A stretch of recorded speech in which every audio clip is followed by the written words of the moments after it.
Frankie. So Steve, I'm going to let you kind of give a brief intro and take it from here.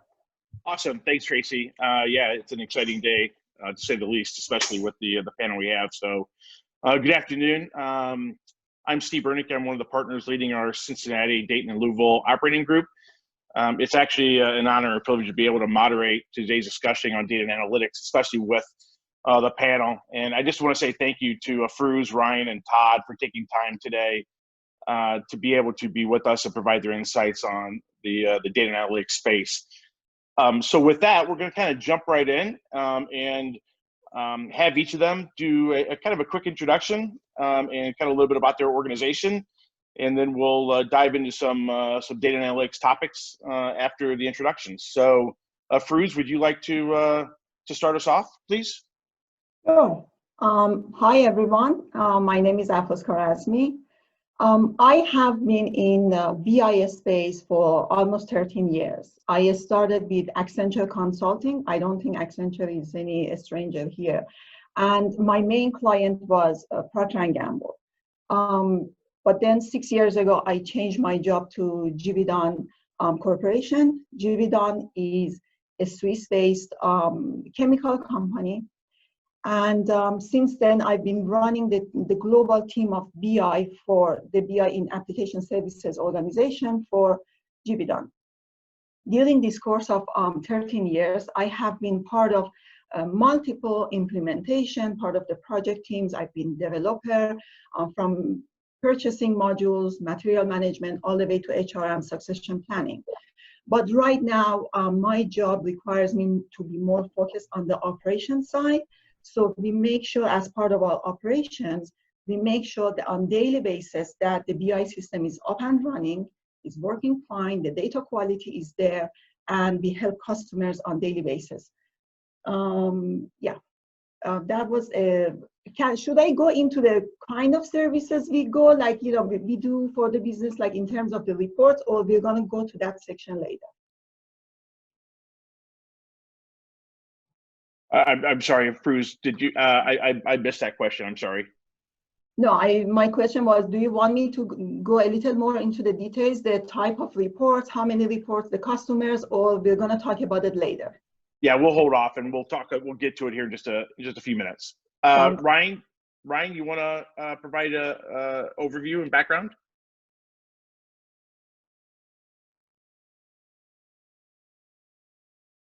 Ryan, are you on mute? You may be on mute.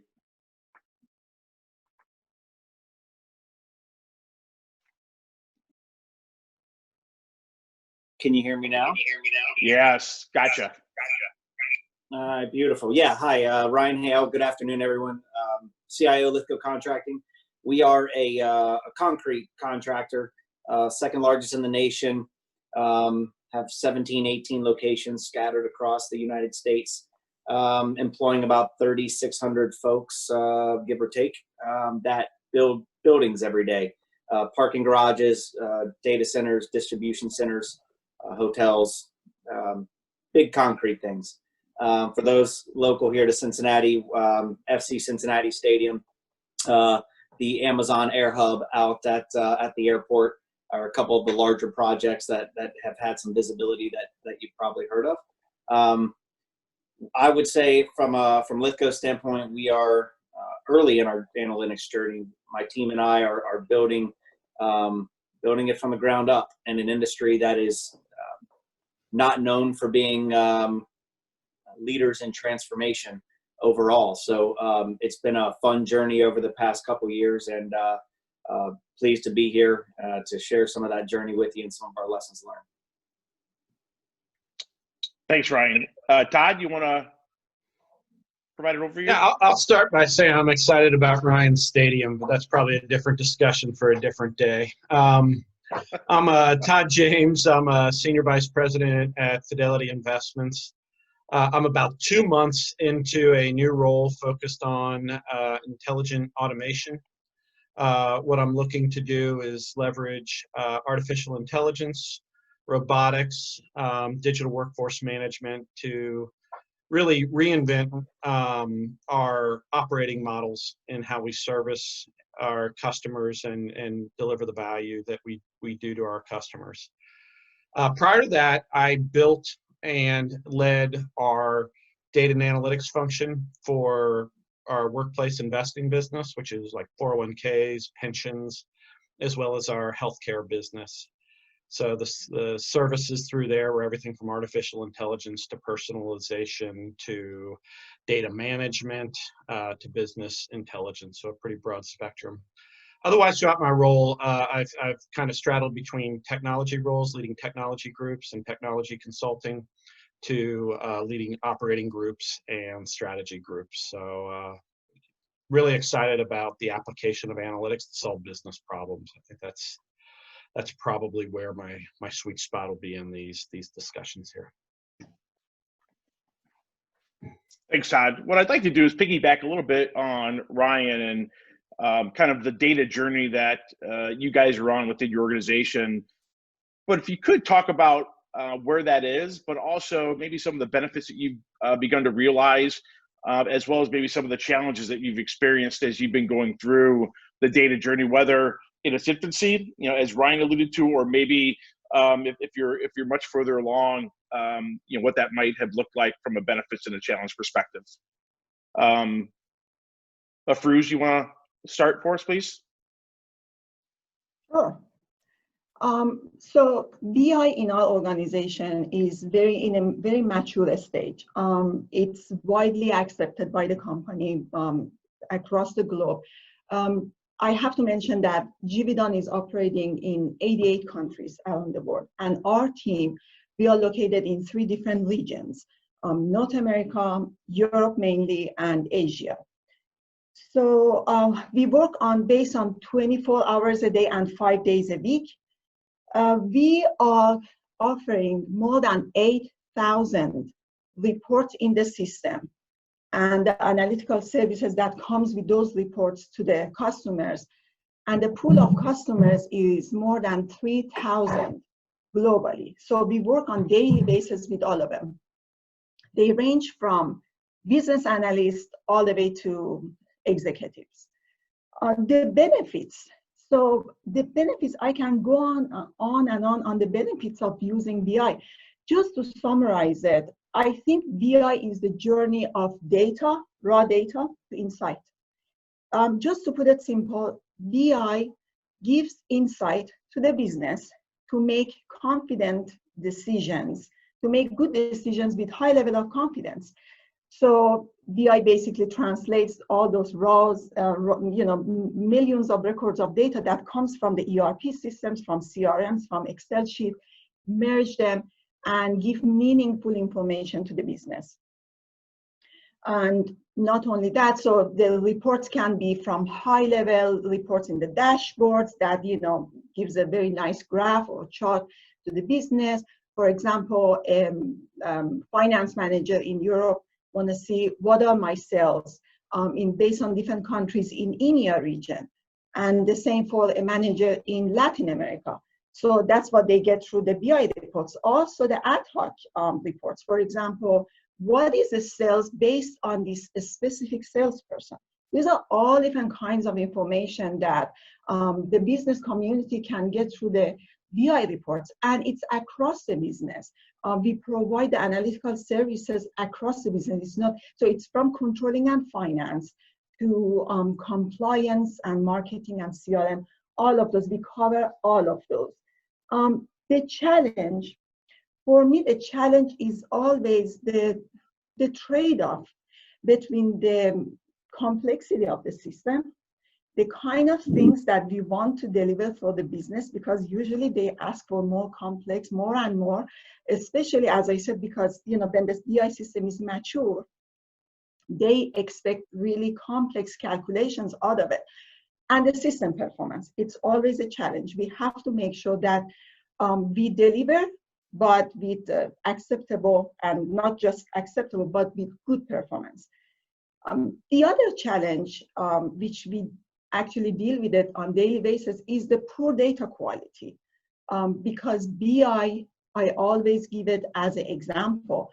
BI is like an ocean, and there are many rivers that they are pouring water into the ocean, especially when you are dealing with a system that has different source systems.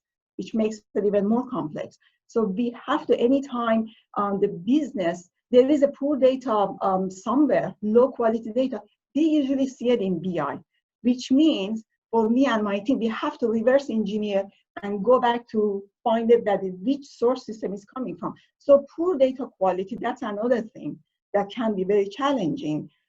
The other thing is the lack of clarity in terms of defining the business rules. It happens often. So the business says, I want this and this and this, but when we deliver, they say, no, from functional standpoint, it is not what I'm looking for. So then we have to redo it. So we have to make sure that the business rules are defined clearly and are documented. The other thing is lack of testing. Sometimes there are scenarios that it just doesn't come to the mind to test also this scenario, to test also that condition. Then when it shows up in the production system, then that's the first time they face it. And then we have to go back and fix it. The other thing that I touched on earlier is the excessive number of source systems. It always makes the BI system more complex. This is not something that I, as a BI team lead, can prevent. This is how, if the business decide to go with highly customized in-house systems, eventually we're going to end up with multiple source systems, and they all have to pour the data into BI, and that can make it super, super complex. Actually, I was looking at the survey results online, and I noticed that 30% of companies, they actually say that's their number one challenge. I can say that it is also our number one challenge, because GBDOM tends to be a very complex business. The other one is the fact that BI projects, they can be expensive. So if you have to do something, they tend to be expensive. Sometimes the budgets, they don't get approvals. So in terms of the budget deployment and in terms of IT labor, most of these SMEs, subject matter experts, they are very experienced and they tend to be very expensive. So these are the challenges that I can touch on for now. I'm sorry if I talk too much, but it's just the longest story. No, thank you. That's perfect. Thank you very much. Todd, you want to talk a little bit about your data journey? Hey, Todd, you're on mute. Oh, Zoom. Yes. Thank you. Yeah. So what I'll talk about, I think data journey is something that we've been on for decades, but I'll pick it up probably we'll say about 4 years ago, 4 to 5 years ago, we really looked to say, how do we want to be able to compete on data and analytics? And at that point, I think the observation was, like a lot of companies, we've gotten to a point where we were able to manage our data in a pretty efficient way, a pretty effective way for transactional processes. But when you want to start to really use your data for advanced analytics and for your being able to get more out of BI, we found that we needed to change a lot of the approaches. So, as I look at that, I think like most companies, the data itself, we attacked the problem on several angles. One of which was how do we deal with the data, and how do we get that cleaned and usable in ways that data in the past that we didn't see very valuable all of a sudden becomes very valuable. So look at some of the transaction volumes and phone logs and that type of information. Being able to mine that became more important in a digital environment than it had been in a transactional environment. The other thing we looked at were the platforms. So how do we start to evolve to get to more modern compute platforms? How do we get into the cloud? How do we start to leverage data lakes? And as for those of you know, a data lake's a good starting point, but you need the suite of the capabilities around it to really fully exploit your data. And then the final layer we spent a lot of effort was really just around building out the analytical capabilities. And we did this on two fronts. One, we did it within the analytics community, making sure we get the right resources. And I'll talk a little bit about how we organize them and get them into the right structures. But we also spent a lot of time realizing that this is an inflection point. If you're going to make a major change to your organization and how you take advantage of data, if you're going to use analytics to reposition your business, you have to bring the business people along. So we spent a lot of time and investment in working, starting with our top level business leaders, to educate them on the potential of analytics, the potential disruptive effect if we do it, potential disruptive effect if we don't do it. And we use some outside sources. The universities were a really good source of outside-in expertise, as well as consultancies, and really drove that change. So I look at it as a multi-pronged approach. What I could say is where we're at now, the data's in a better position. It's not where we need it to be, but it's a work in progress.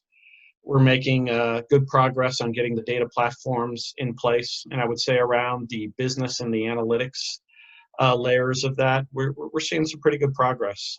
We've been able to build a pretty good culture of analytics, both within the business as well as the capability to deliver it. So at a very high level, that's our journey over the last, I would say, 3 to 5 years. Thank you. Ryan? Yeah, I would echo a lot of what was just said. I would say that overall Lithgow has been a very data-rich organization, a very data-driven organization for the past 20 years. The interesting part about that is for the first 20 or 22 years of this organization's existence, we ran the business really from a series of spreadsheets and a whole host of reports that were pushed out to folks, typically in PDF form or Excel form, on some cadence or some frequency. So a couple years ago, when we said, okay, that may not be the most scalable way of doing this, what would it look like if we started to really embrace analytics, and what would it look like if we embrace some of these more modern tools to put data in the hands of users? You know, we wrestled a lot with the best approach to driving that out, and there's all kinds of approaches, right? There's approaches that say, get all your data in one spot and get it all clean, and then give people access to it. And then there's approaches on the other side that say, well, that's great and all, but that takes a lot of time. So you got to figure out how to capture some momentum early. So almost go at it piece by piece, and address concerns of stakeholders along the way, and build your momentum kind of from a bottom-up approach, if you would. And we chose that method with one goal, really, which was allow the guys to make more timely decisions. And that's where we started. We knew that there would be a bunch of other, I'll say, IT jargon that follows that, data governance and data quality and stuff in the cloud versus on-prem and all that stuff. And we said, you know what, we're not going to talk about any of that in public. That is IT stuff for us to deal with. All we're going to talk about to our stakeholders is getting you more timely information so you can make better decisions. And that's really where we started our journey 2 years ago. I would say we've had some pretty good success in pockets. We certainly have some stakeholders that have fully adopted what we've done and are partnering with us. And I think that's probably the key word to any of this, is partnership between IT and the business. So we've spent a lot of time with those stakeholders, making sure that we're giving them everything they need, because we know if we can help make them look good and their folks look good, then they're going to evangelize the program for us. And that's really where we've been focused the past couple of years. We've got a long way to go. We still have plenty of pockets that we haven't kind of infiltrated yet, or that haven't seen the goodness yet. But overall, I would say I'm fairly pleased with where we are 2 years in. If I had to say, probably our largest challenge, and obviously, you know, folks have articulated many challenges here. I would say the largest challenge for us was probably finding the right balance. And what do I mean by that? So overall, our people wear tool belts every day and build buildings. They get their boots dirty. That's what they do. Stadiums don't get built without folks that do that. So you can imagine that they're not going to be writing SQL queries. You can imagine they're probably not going to be writing DAX language to create their own dashboards.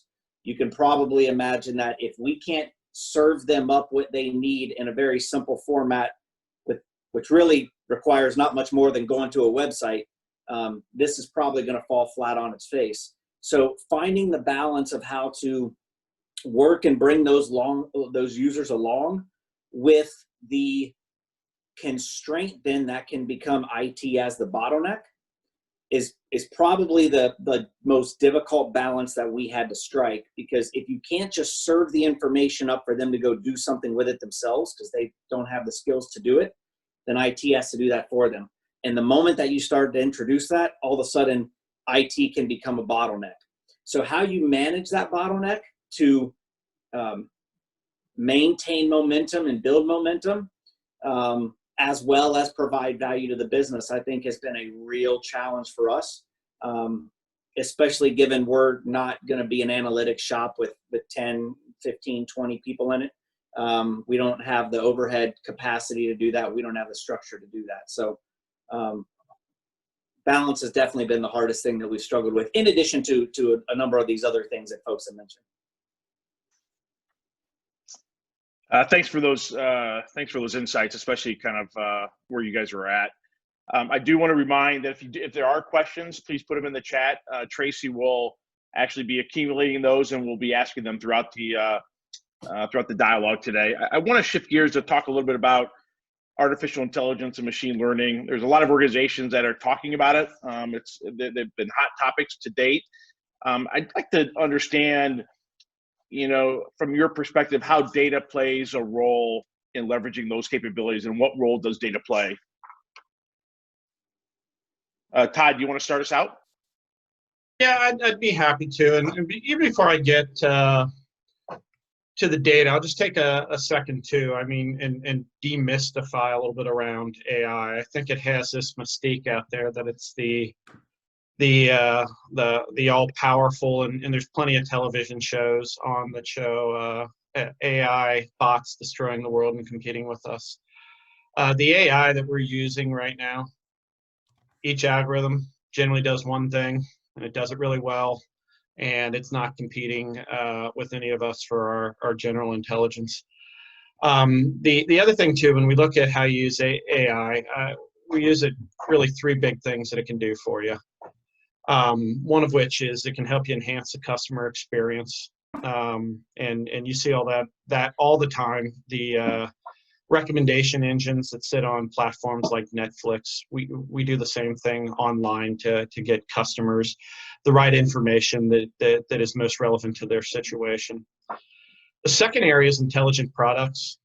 So in financial services, we're able to come up with products that use what we know about you to help you pick medical benefits by predicting what your medical costs are likely to be next year, even if they're radically different from what they were the year before. So that kind of intelligent product. And the third one is, we turn it on ourselves to make ourselves better. And that's around, how do you develop autonomous and aided processes? How do you look at some of that mundane work that your associates are doing and find ways to replace their judgment decisions with machine prediction, and be able to then use your employees for more productive devices. So those are the big areas, and I think you have to be careful to not be seduced by the power of AI and get really, really discreet around the use cases that you want to solve. To that point, though, coming back to your question, you need a lot of data. Data is what fuels these algorithms.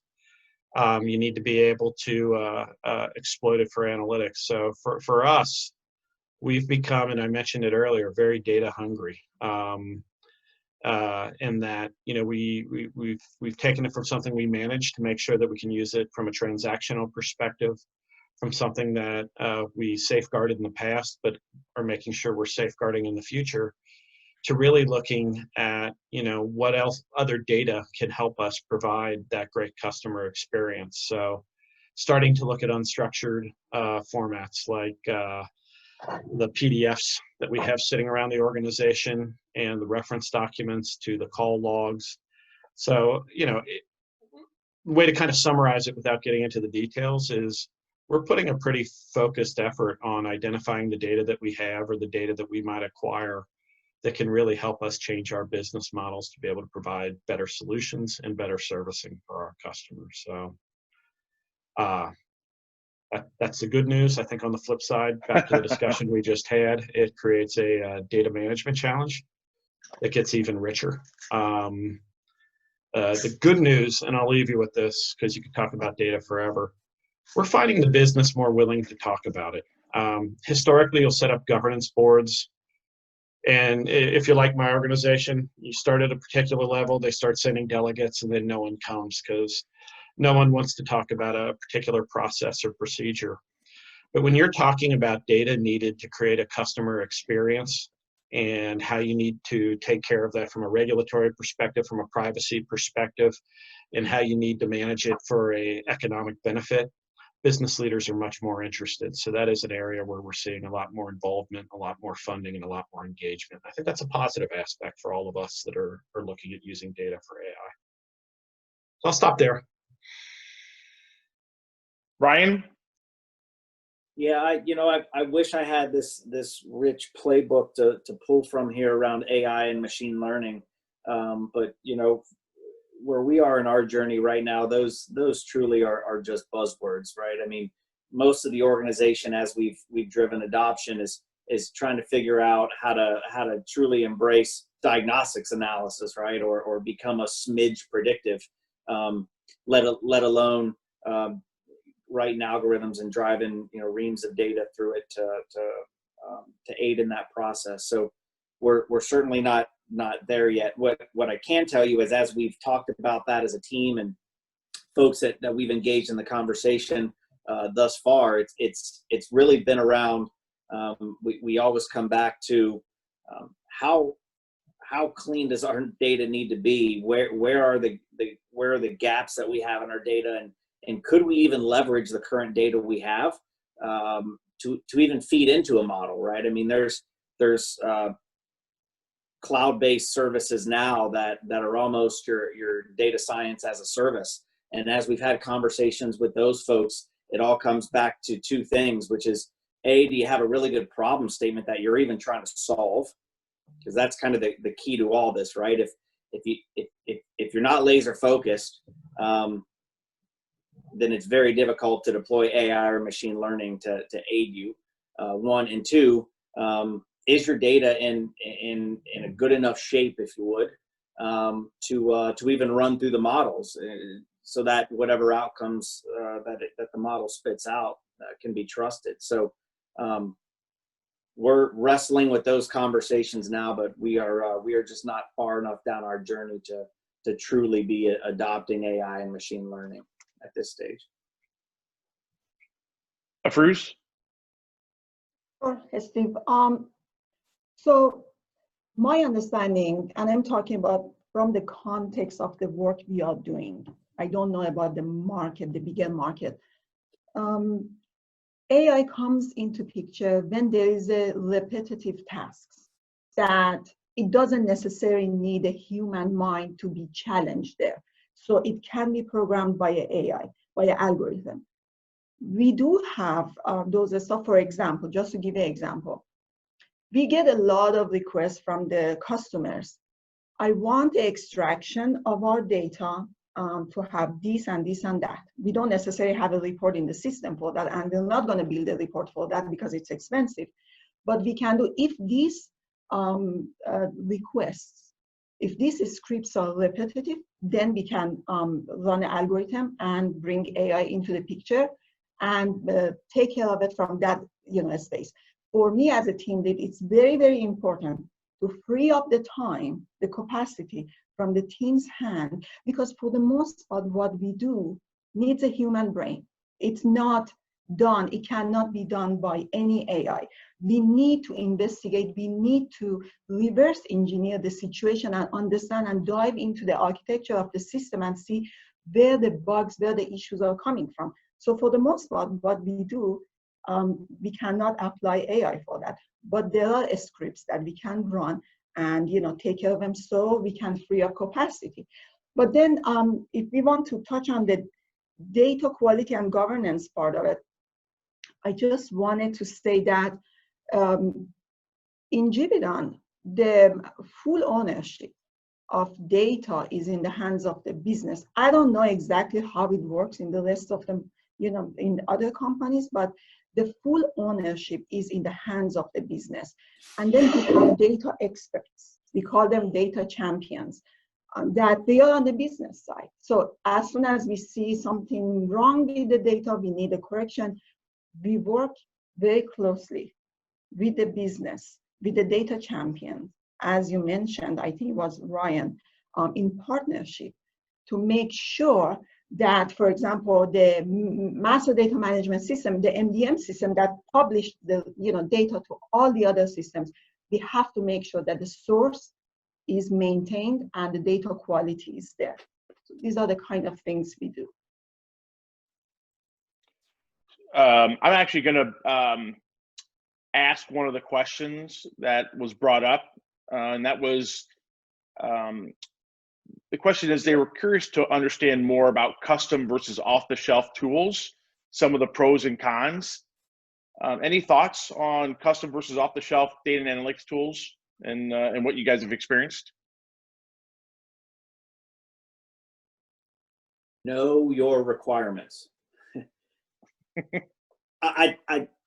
It's that age old where do you start? You start with what you need or what you think you're going to need, whether it's off the shelf or custom, hardly matters. If you don't understand what problems you're trying to solve and what your true requirements are, neither are going to lead you to where you need to be, and you're going to spend a lot of money in the process. Especially just kind of given the environment where there's so many new tools popping up. It seems like every month there's a new tool that I certainly have never heard of that I see advertised or see someone else using or posted on a forum or whatever it is. So to me, it's all kind of starts with the basics. I don't know, others on the panel, your guys' thoughts? Yeah, I think you got 80% of the question answered there. The only thing I'll add is, in addition requirements, if it's in the cloud, also pay attention to who gets access and who gets to see your data and where they are, where it exists. There's a privacy and security lens that gets, especially around some of the data that happens in the cloud, that you have to be a little more in tune to. The other thing I would say too, that we look at it, as you're building new digital business models, if something is strategically differentiating for your business, that's where we tend to gravitate towards build it in-house. If it creates a particular economic or competitive advantage. Otherwise, there's a lot of advantage to taking a platform that's being built for tens of millions of people to serve the broader market and bringing it in-house. So we also use a good variety of off-the-shelf tools as well. I think it depends on the also size of the company. I am coming from Accenture, P&G, and now Givaudan, all of them big companies established. So they usually go with these big, off-the-shelf ERP systems, as you can imagine. So as a result, I always ended up working with SAP systems. But here's the thing. For example, in Givaudan, that the business is more sophisticated and they want everything customized. So all SAP system ends up being only one of the source systems, versus in other places, I know it can be one of two other systems or only the only source system. But in our business, it's just one of the source systems. The rest of them are in-house customized. So as you can imagine, when the data comes into the BI, we have this BI content. We have all these cubes and databases, but we cannot go with the BI content because the whole thing in the source system is customized. So then we had to use the tools. That's how I see BI. BI is a toolbox. You have all the elements that you need them. For example, as I said, the cubes and the info providers. So you use them, but then eventually you have to develop a customized system. You have everything will be customized in BI. It's going to end up being customized. So what I'm trying to say is that even though that we are using SAP BI, everything is customized in our system.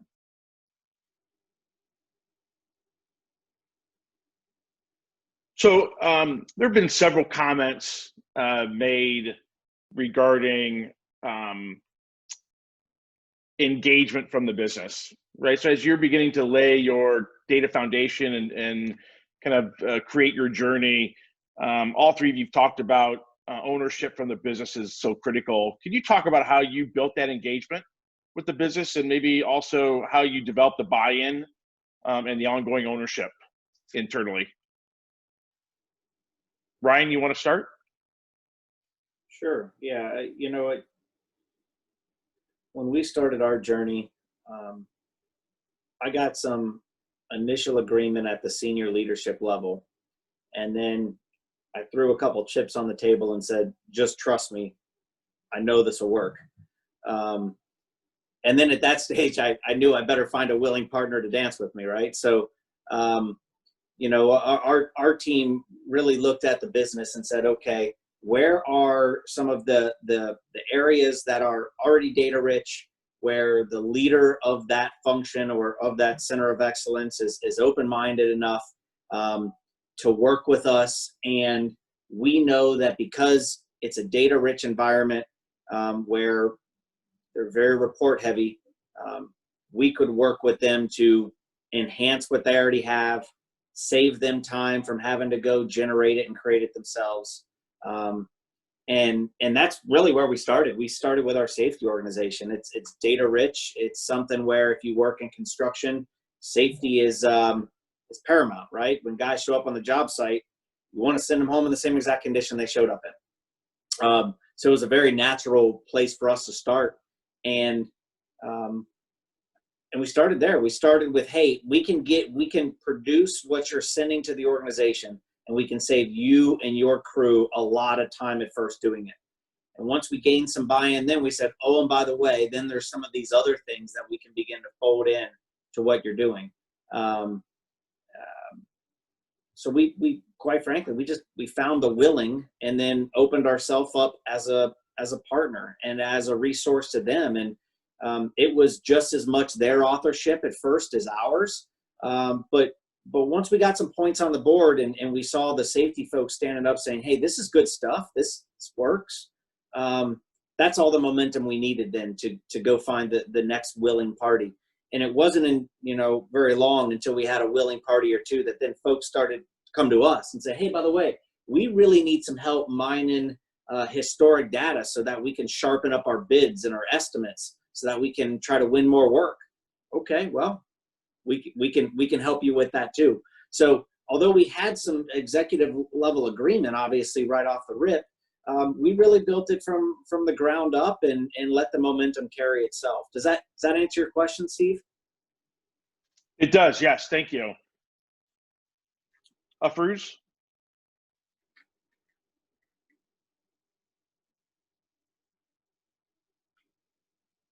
Sorry, I was on mute.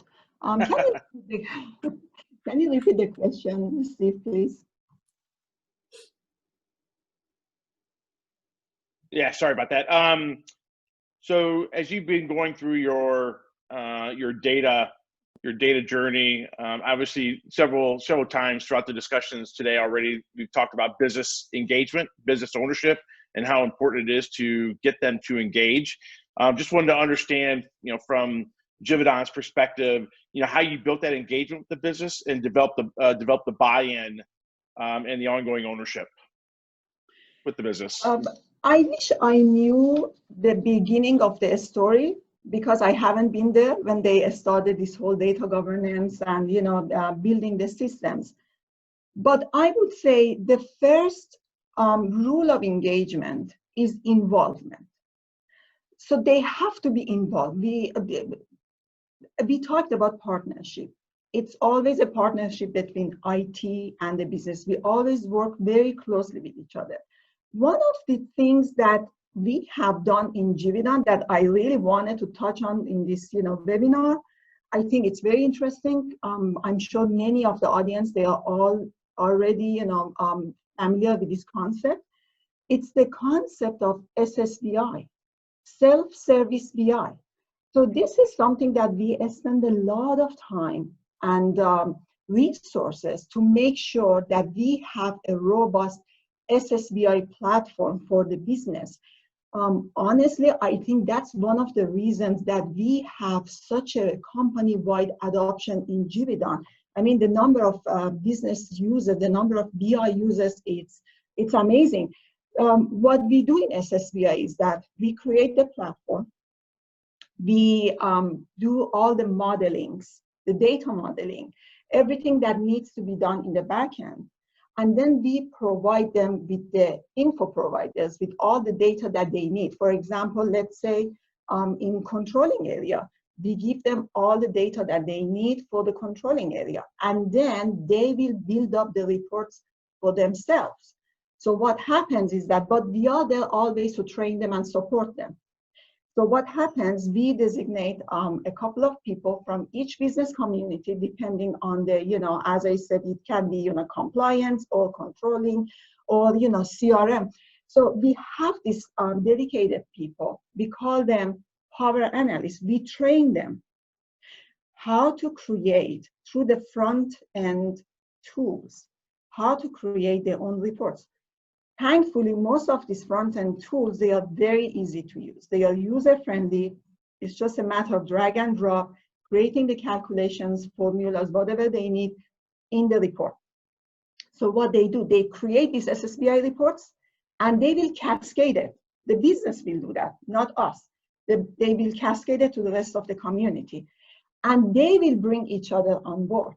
So that's what happened in Givaudan. So we support them, we train them, we help them to have these data experts on the business side, and then they will train the rest of the business community. They will bring them on board, and they work with each other. We even have done something very interesting, which is creating an online platform for them. It's like a social media platform, but it's for internal for Givaudan. So each business community, they have their online page. So they can ask questions, they can share information. If someone has a new report that is very interesting, that person can share it with the rest of the community. And they are communicating and giving information to each other. But then again, we are there when they need our support. So I see it as a win-win situation because, first of all, we can focus on the complex stuff, on the, the stuff, the modeling stuff, the stuff that happens in the back end that we only can do, while the rest of the business community, they are busy with their own reports. Not only that, they are independent, they are self-sufficient. They are first-hand dealing with all this, data quality things. They can even go back to the business and work with data champions. And, if there is any issue with the data, they can get it fixed. So this is, I see SSBI as a very powerful tool to bring more engagement. And actually, I saw a survey online that 40% of the business, they actually like the idea because SSBI is a concept, is an idea. And they like to create their own reports.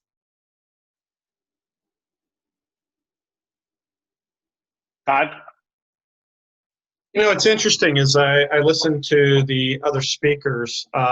We all work for companies, different sizes, different industries, but I do think there's some elements of the journey that are consistent. So when you start to get consistency, there's usually something good. The idea of getting the buy-in and digging into something meaningful out of the gate, meaningful and achievable out of the gate, is absolutely essential. And I think the idea of business intimacy and getting close to them is essential. So our journey was the same. I mean, we had a chairman engagement, which was helpful, but at the end of the day, you had to find that business partner. You had to get, put your cards down, you had to deliver. Our focus was around How do we enhance the customer experience by getting them better recommendations on the web that are more in tune with their performance? We were worried. It took a little time to get out of the gate. We were worried that it wouldn't be that good, but right out of the gate, we beat the rules-based system by 30%, and now we're getting about over 100% lift in engagement. So that was our initial success model. I think the lessons that I would just add on to what's been said is, as you think about business intimacy, get as close as possible. Analytics is inherently iterative, as we all know. We used an approach, and you don't have to use an approach, but we used Agile.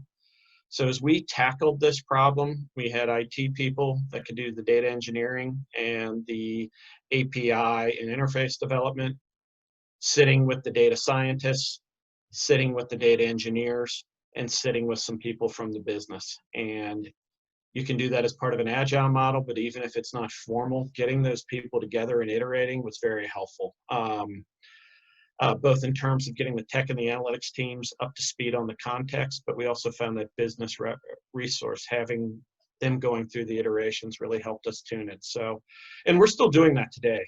We keep a lot of intimacy. We stay close to the business problem. So that's one thing that I think has been very beneficial to us. The other thing too, and I think Ryan touched on it, part of getting close to is you let these people sell the ideas afterwards.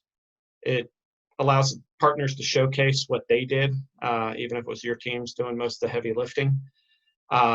Nothing sells like success. But I think the other component too is we allowed them to go out and do that. We had some forums, but we also made use of the time to say, this is what this particular business did and the value that it provided.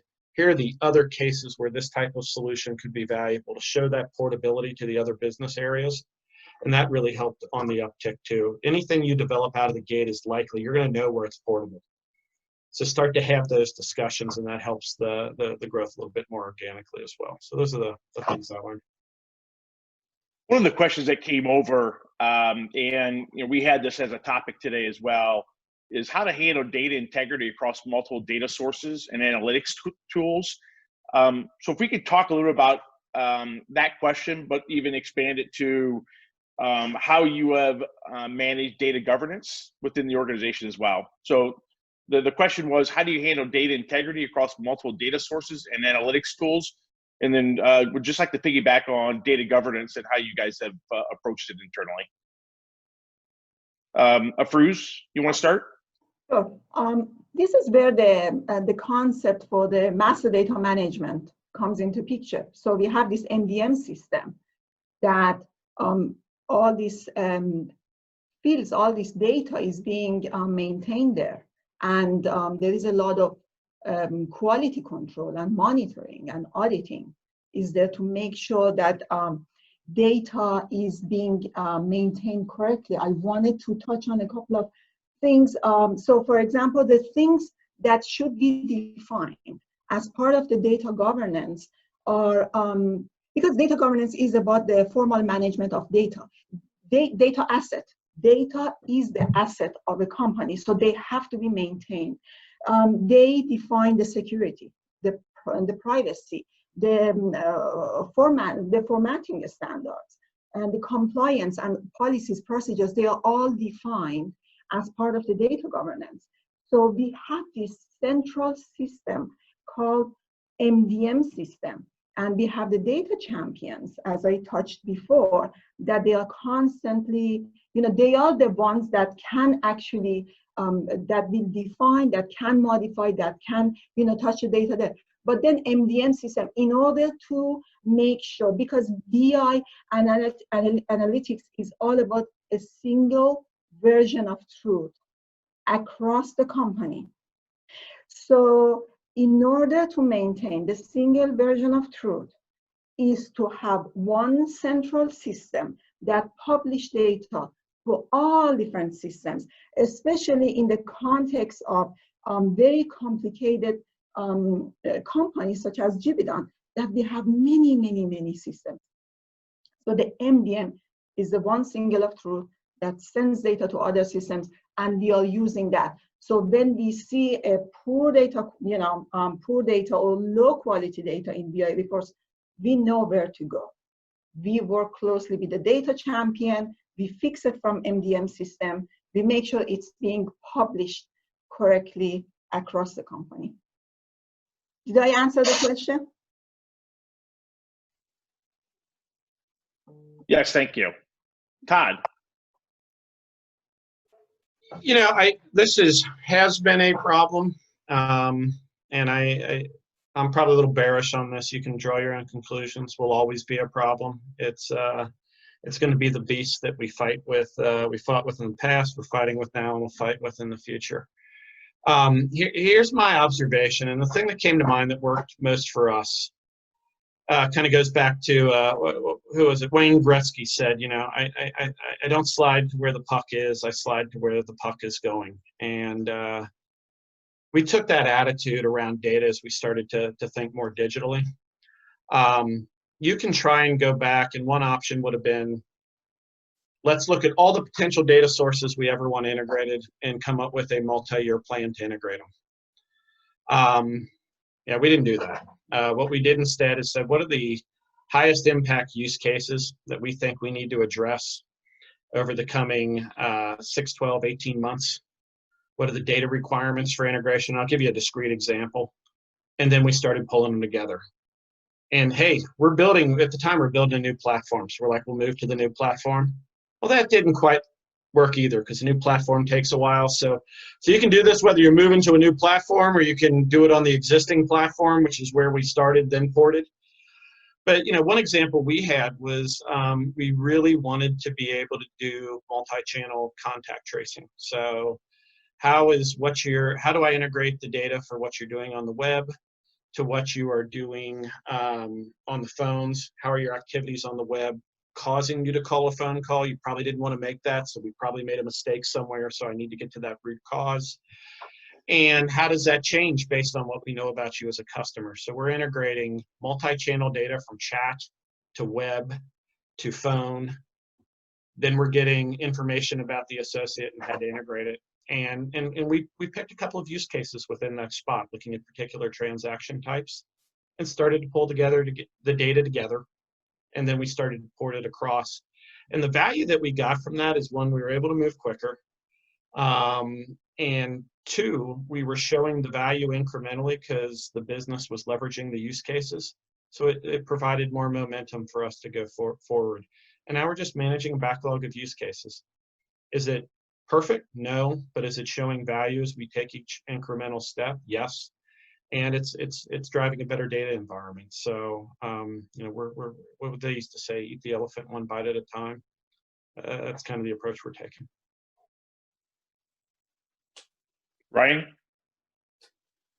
Yeah, I think Afrooz and Todd did a nice job there, kind of laying out the challenges. I guess if I were to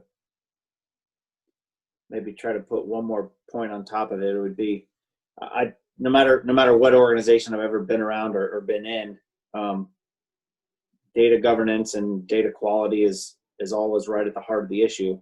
And I don't know about you all, but I've always found that it takes a very special person to actually care about data quality. It's just not a fun, sexy topic that many people love to gravitate to. And if they do, they typically sit in IT. So trying to find others outside of the IT group to actually care about data quality, let alone the definitions of it and how we pull it and how we transform it and how we're going to do that repetitively, is always a smidge challenging. I guess what I would offer to the group is, as you find yourself engaged in those conversations, just know that the other person on the other end probably cares less about it than you do. So trying to find the right lingo or language to speak to them about data governance, I've always found to be almost more important than the conversation, right? I don't know, our guys build concrete projects. They literally don't care about how clean our employee master is. But so what you've got to do is you've got to take information that they can relate to and say, okay, you build concrete projects with some combination of gravel and rebar and concrete. Okay, Well, let me try to translate those three things and compare those to why to build the building correctly, you need them in specific ratios and they have to be done at specific times. Okay, now let's take that same exact thought process and talk about key attributes of our employee master, or whatever it may be. So try to find the common language to talk to them in that maybe makes them care a little bit more than coming at them with, we got to have clean data, damn it, because our systems won't run right without it. Because a lot of them probably don't really care. They look at that and say, well, that's your problem. That's an IT problem. You solve that. I'm doing other stuff, delivering to the customer or delivering this or building this for the day.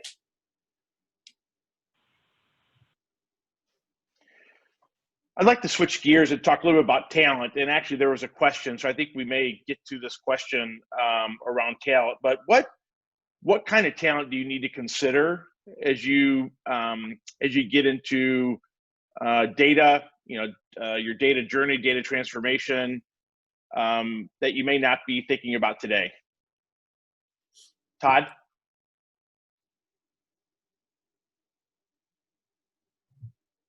There we go. Mute button's killing me today. I'll answer the question in two ways. What should you look for within your own organization? And if you're going to build your own capabilities, I think it varies a little bit if you want to purchase and acquire your own capabilities. So,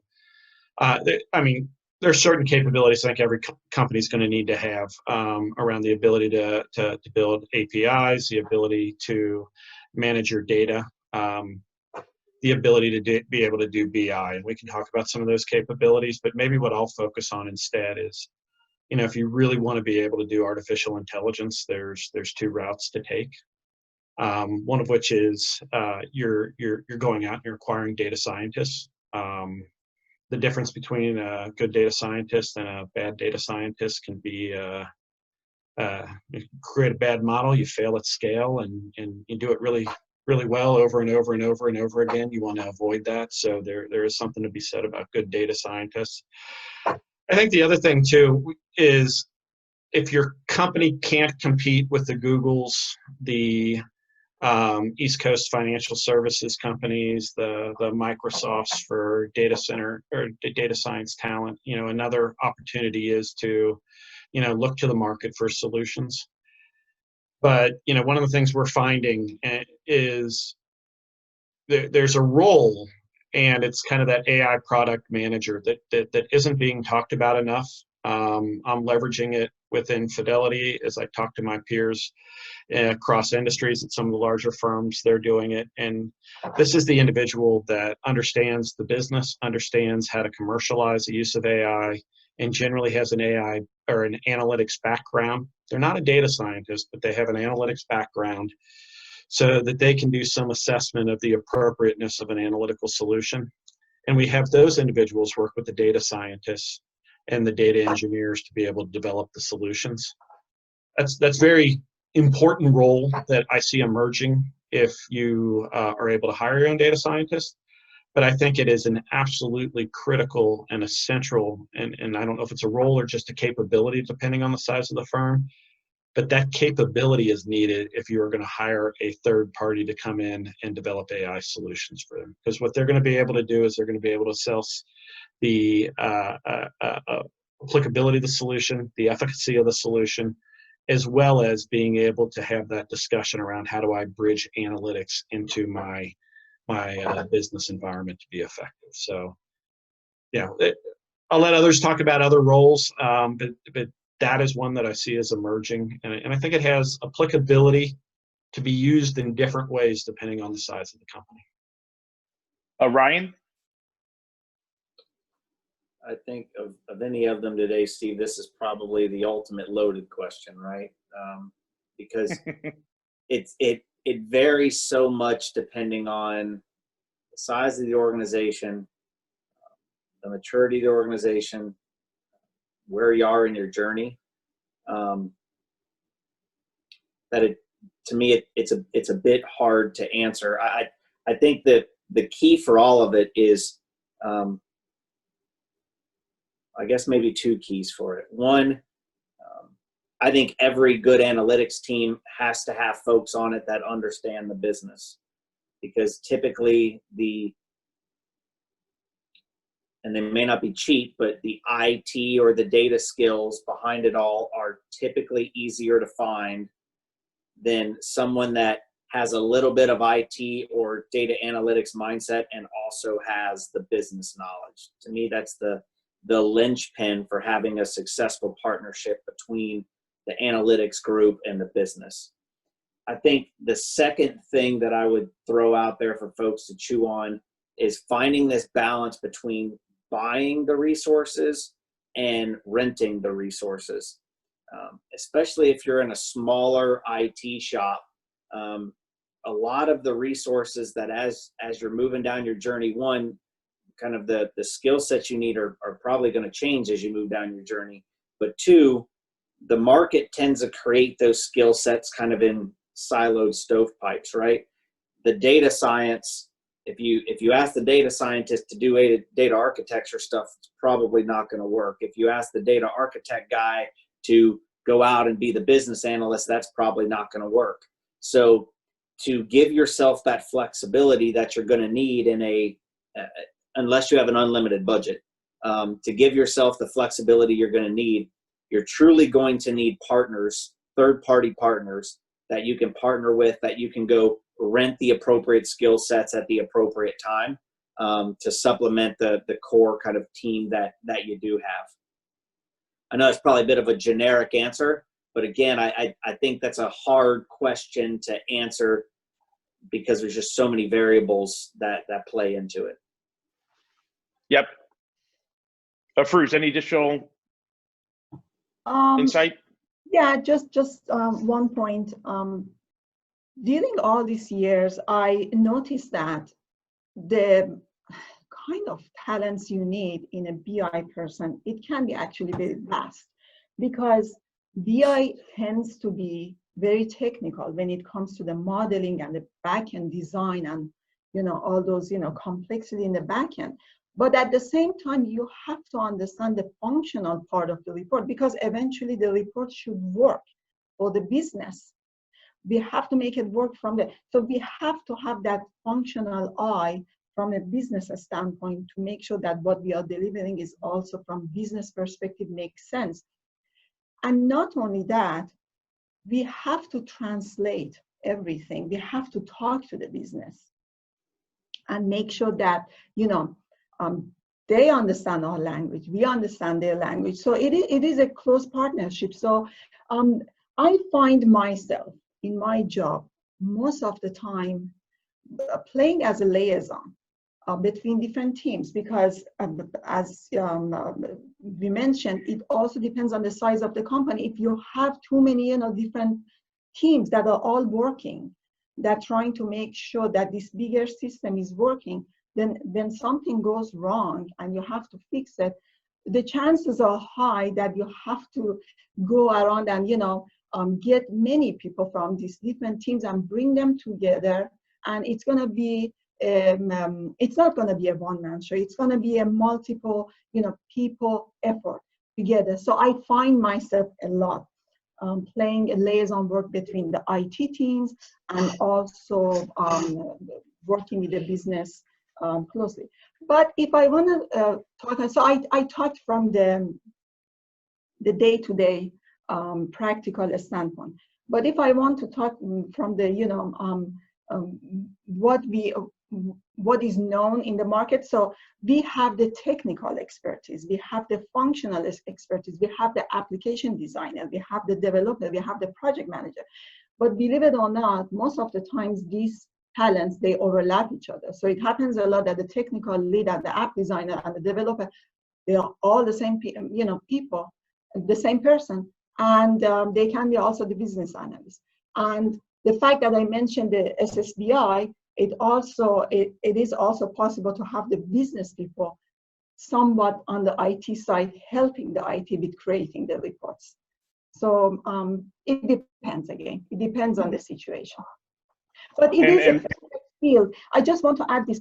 It is a perfect area for anyone that wants to stay challenged and learn, really learn in different aspects. BI is perfect in terms of technical and functional and soft skills and bridging, working with the business closely, understanding the business rules. BI is the place to be.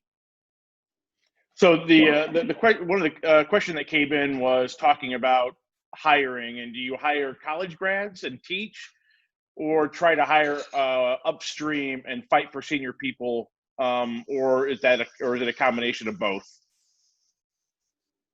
Anybody have a thought? We normally go, actually, we have open positions right now. We go with at this point, we are going with the skilled people. I am hiring for my team. That's part of the requirement, to have very strong backend and modeling experience. At this point, this is what we need, but it depends. Maybe in future, it's going to be a different requirement.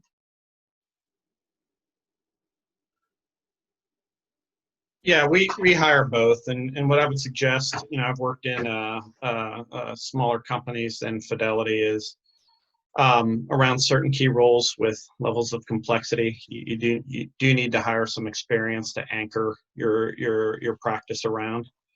But after that, from a cost, from a development, from a growth opportunity, there's plenty of, at least everywhere I've worked, there's always been plenty of room to bring in some people out of universities with fresh ideas, and a lot of times they come in, and we all know this, they come in with a fresher skill set in some cases as well. So.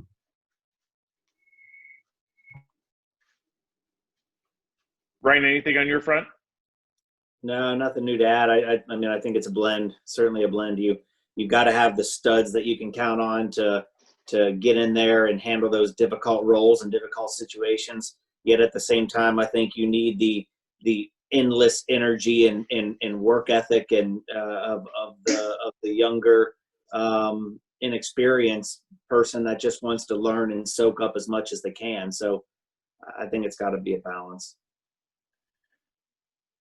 Another question that came in was talking about some of the larger platforms that are out there, like Salesforce or an ERP provider, and the tools they provide versus more niche tools. Any thoughts or comments on how they play into data versus niche tools?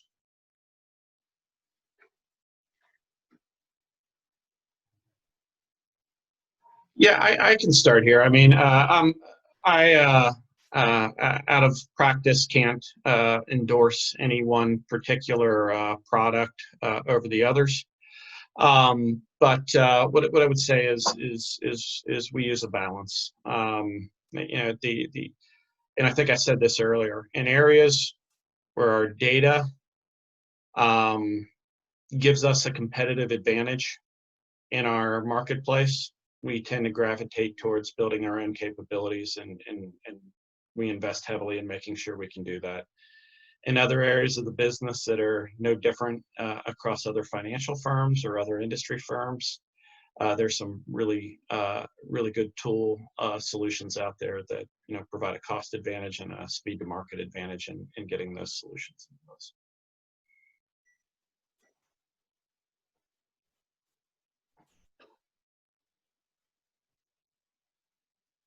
Afrooz or Ryan, any additional thoughts? I'm afraid I don't, have much to add to this one. So I leave it for Ryan. I wish I could add a whole lot too, right? Next question, Steve, next question. So another question that just came in was wanting any resources you recommend if they want to learn more about business analytics.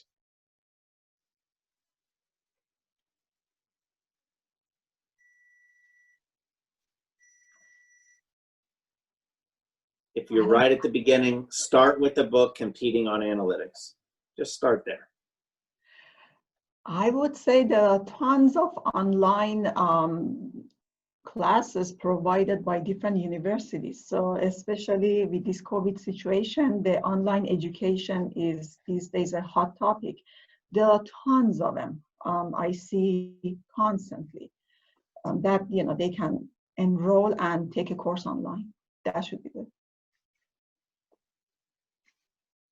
I believe the Ohio, for anyone that is looking to upskill anyone on their team, I believe Ohio Tech Credit is now open for application for those in Ohio. I think it's open until the end of June, and I think they have there's some mechanisms there where you can even get some free money to upskill your folks if you are interested in any of those online learning and certification opportunities.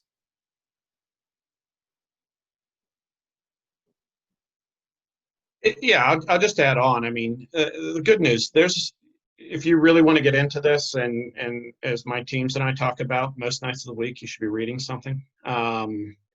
There's a lot of good books out there. There's a lot of white papers out there, depending on what your role is and how deep you want to get. The other thing too that I find kind of light, that when we start going back to driving in the car again, there's some really good podcasts that kind of have a business focus on analytics, like Artificial Intelligence in Business by Dan Fragella. I always enjoy listening to him. If you want to get a little more technical and fun, linear digressions.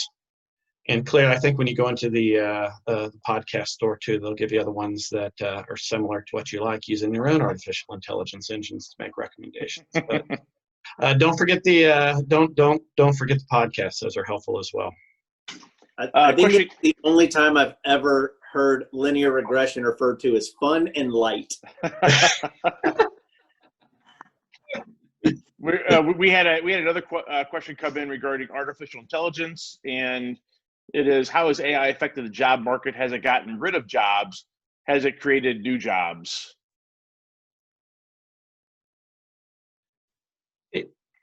I can start here. I'll give you my honest opinion. I have 2 books I ordered and they just came. I read one of them. And this tells a story that'll answer your question. And I'll give you a practical example so I don't skirt the question entirely. But, one book's written, AI is going to end the world. We need to go to UBI. The other book, and that's written by an academic. The other book, written by a CTO at one of the FANGs, AI is going to change the world and give us our time back so that we can paint pictures and find more meaningful ways to use our life, and we'll all be wealthier because of it. Some of these discussions are playing themselves out. And you look to, I think it was Fry and Osborne out of Oxford University in 2013, published a stat we've all heard that 47% of US jobs are going to be displaced. And the World Economic Forum went to press on that, and the sky is falling. So far, they're wrong. That's not what's happening. The World Economic Forum's backed it off. And part of the challenge is no one really knows. A lot of people doing the writing are interpreting based on their worldview, and so you're gonna be all over the spectrum. So I don't think we know yet. What I'm seeing as we implement artificial intelligence is it's driving quicker, better experiences for our customers, more relevant. For our associates, it's getting them focused on higher value work. And what I think has been really interesting is it's creating new roles. A product team that's developing solutions, as I mentioned earlier, that can predict your healthcare costs so that you get a better choice around, which medical plan you choose. Well, that didn't exist a few years ago. That product team wasn't needed. That wasn't a product. That's new. As you look at servicing now, you have people processing transactions. As we introduce AI, that role changes. Some of the drudgery of the judgment decision frees up, but at the same time, now they also have a role that's requiring them to assess the AI response and provide feedback and improve the algorithm. So part of there are new jobs coming up that makes AI better, and that requires human, and that isn't just mathematicians, those are the users. So, I'm seeing jobs created, but yeah, you're seeing some of the work, like I said, some of the work that right now in a growth phase, none of our employees seem to miss, and they're moving on to other things. But, we'll have to wait and see. But I'm skeptical of the bearish projections. I look historically, and this is just me speaking, Every industrial revolution has been disruptive. People have had to move to new jobs. I don't see that changing. But in general, it's created more jobs. So we'll have to see how it plays out. I think we have one last question, which was for organizations just starting, where would you recommend they start first?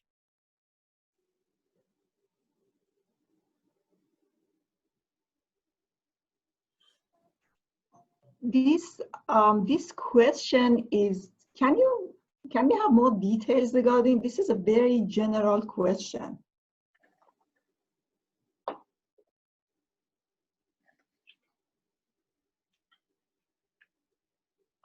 Yeah, we don't. Yeah, it was just one last question. If maybe it's just, are there things they need to be thinking about to get the kind of their data journey off the ground? Yeah, I think there's a laundry list of them. I think this is probably a topic that you could certainly write a book on, and I'm 2 years into our data journey with Lithgow. So whoever asks the question, I'm happy to have a longer call. But yeah, I mean, I think there's a couple pillars that you really have to think through, right? I mean, I think one, and we've talked about almost all of them, right? I think one, you really have to understand a little bit about your long-term vision of where you think you want to go, but you got to quickly get to how can I gain some momentum quickly, and how can I get some buy-in from a business partner that wants to work with me and with my group to do something cool and different and improve some value. You got to think about how then you can evangelize with that person so that others understand that it is cool and it adds value.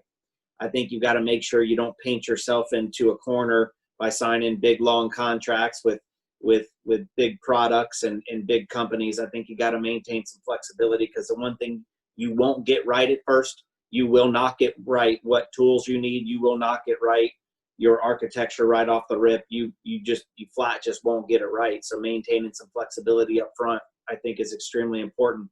I think finding a good third party labor company, right? That you can rent some resources from when you need to flex up is very important. In my experience, anytime that you start a new program, people are going to be looking for return on investment pretty quickly. So you got to make sure that you've got a way of keeping your investment low at first, and not strap yourself down with a bunch of overhead. So yeah, I mean, understanding how you can flex your capacity at key times.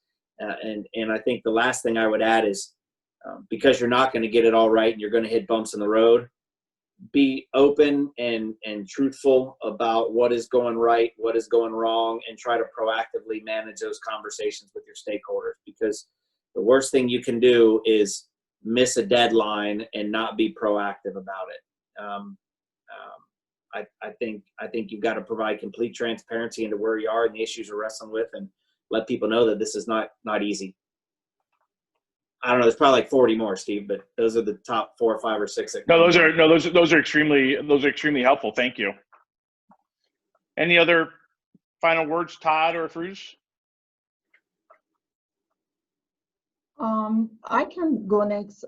Yes. So there are things that we can do to make sure the BI journey is a good one and is successful.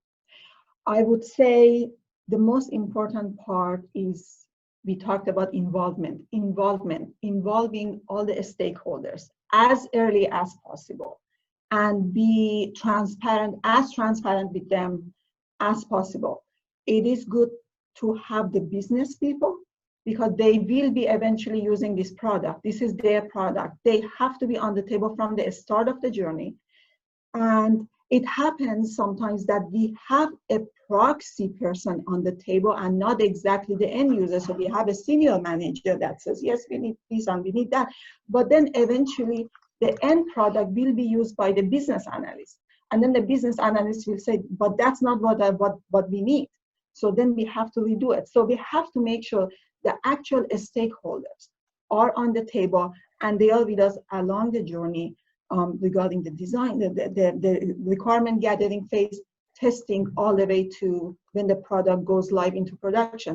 Not only that, we have to make sure if the operational people, if the people that are in operations, day-to-day maintenance of the system, if they are separate, they are not the same people as the project team which develop the product. If they are not the same people, we have to make sure the application services, the operational people are also on the table. Is this product going to be sustainable over the long run? So that's a good question that needs to be asked. This design is too complex. So the maintenance of this product will be very difficult eventually for the application services teams. So these are the things that we need to talk, and we need to talk early on, just to make sure the sustainability is there over the long run. The last thing I want to touch on is the fact that BI is a toolbox. There are 1,000 different ways of doing it, of building it. So there is a lot of room for creativity. It can be, I understand sometimes, I've been part of the project teams. We are proud of our, sophisticated and super intelligent system, but then we have to think about the practicality part of it. Is it practical? So these are the things that we have, and keep in mind, whatever we design, there will be a better way of doing it. There are always better ways of doing it because there is a lot of creativity there involved. So I would like to finish this with this sentence. There is power in simplicity. To me, being simple is powerful. If we can deliver what is the requirement, what is the business requirement, in a simple and practical way that is easy to understand, that is easy to use, and that is easy to maintain for the people that will be maintaining the system, it's powerful. That's a success.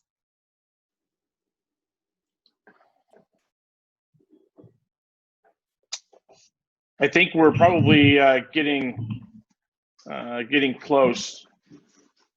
We probably want to pass, Tracy, we probably want to need to pass it over to you, please. Thank you very much. So a big round of applause, thanks, golf claps, whatever it takes on Zoom, to our outstanding panel today, and to Steve for moderating the discussion.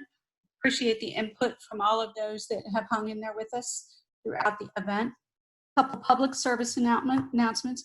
Our Emerging Leaders Group, designed for those folks in corporate accounts, meaning companies that do not provide IT services to their customers, will be meeting on July 8th. And ironically, just by pure coincidence, they picked data governance as their topic for that month. So any of you that are interested in investigating that group and joining, please let us know, and we will get you the information. In August, we will be back with a discussion on ransomware. There are some that believe it's not if you get hit with ransomware, it's when. And so we're coordinating the date and some great content for that. So with that, I will leave you all. Thank you to Centric for our sponsorship of the series again, for Steve for moderating, and again to our panel. So you guys go have a great day.